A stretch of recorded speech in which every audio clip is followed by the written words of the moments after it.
वांगीच रेसिपीमध्ये आपणा सर्वांचं स्वागत आहे। मी आज नाश्त्यासाठी उपीट बनवणार आहे।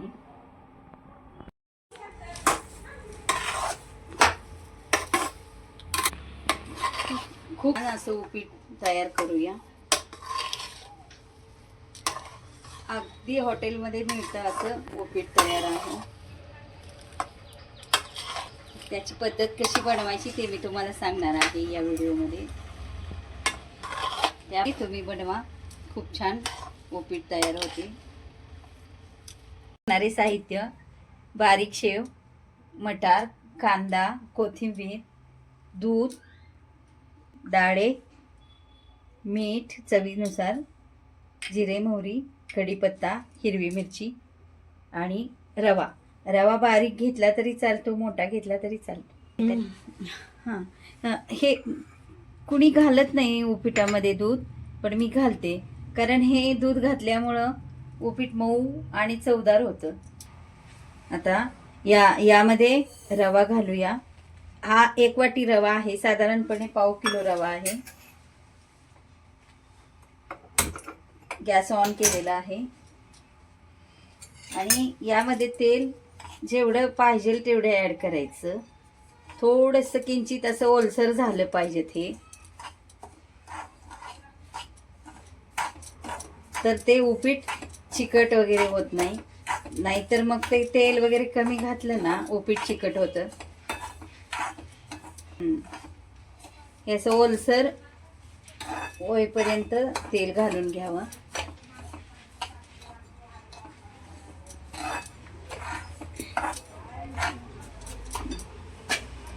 आणि खमंग असा लालसर रंगाचा रवा भाजून घ्यावा।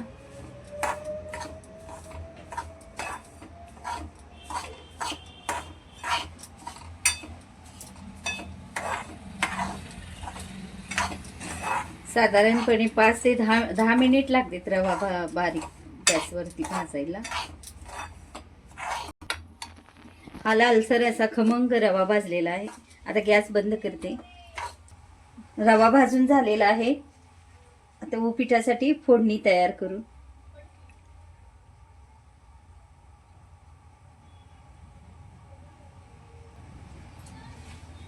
फोडणीसाठी तेल, जिरे मोहरी,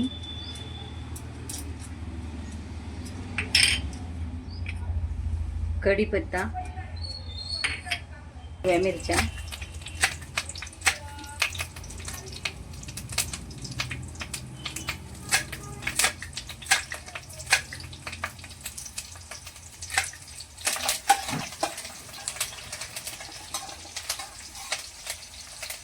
शेंगदाणे, डाळे, कांदा,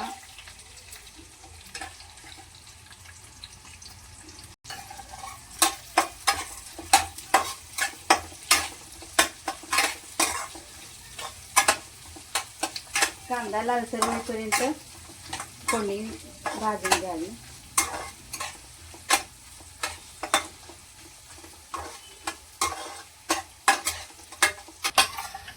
कांदा छान भाजलेला आहे।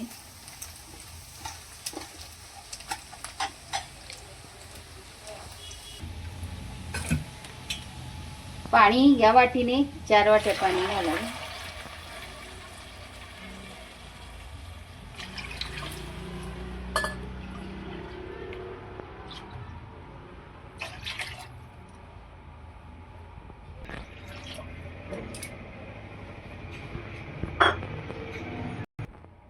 पाण्यामध्ये चवीनुसार मीठ घाला।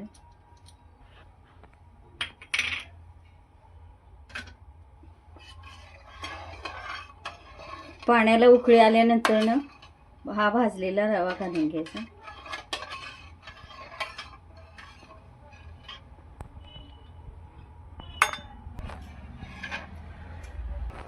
पाण्याला उकळी आली की मटार घालून घेऊ। लगेच यामध्ये भाजलेला रवा घालून घ्या।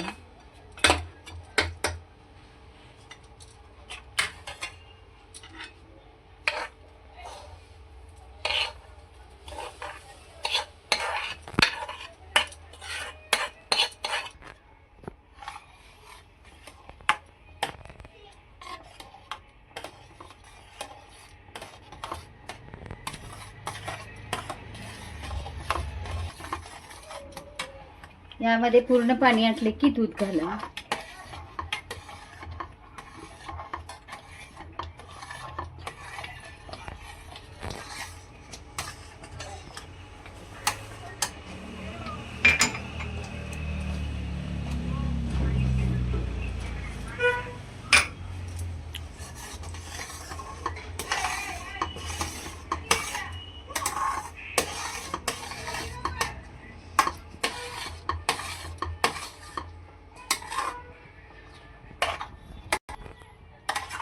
मटार व दूध घातल्यामुळे टेस्ट छान येते उपीटाला आणि दुधामुळे असा मऊपणा लुसलुशीतपणा येतो. न खाणारी मुलंही आवडीनं हे उपीट खातील.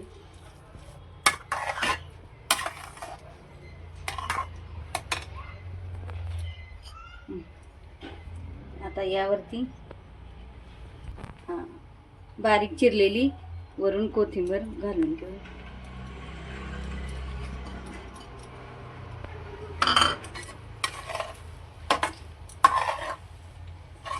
ते कोथिंबीर पाण्यात टाकली तर ती काळी पडती ना, शिजून काळी पडते. आता गॅस बंद करते.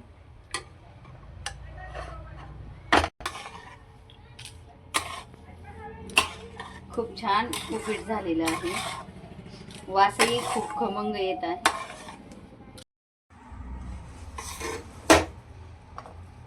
खूप खमंग वास येत आहे. थोडीशी कोथिंबीर वरून घालून घ्यावी. बारीक शेव आणि अशी छान प्लेट सजवल्यामुळं मुलं मन लावून खातात.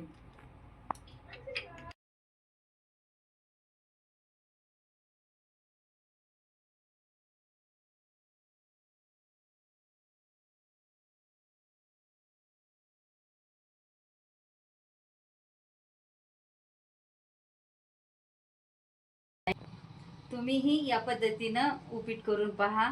यामध्ये काही गुठळ्या वगैरे काही झालेले नाहीत. खूप छान खमंग असं उपीट झालेलं आहे.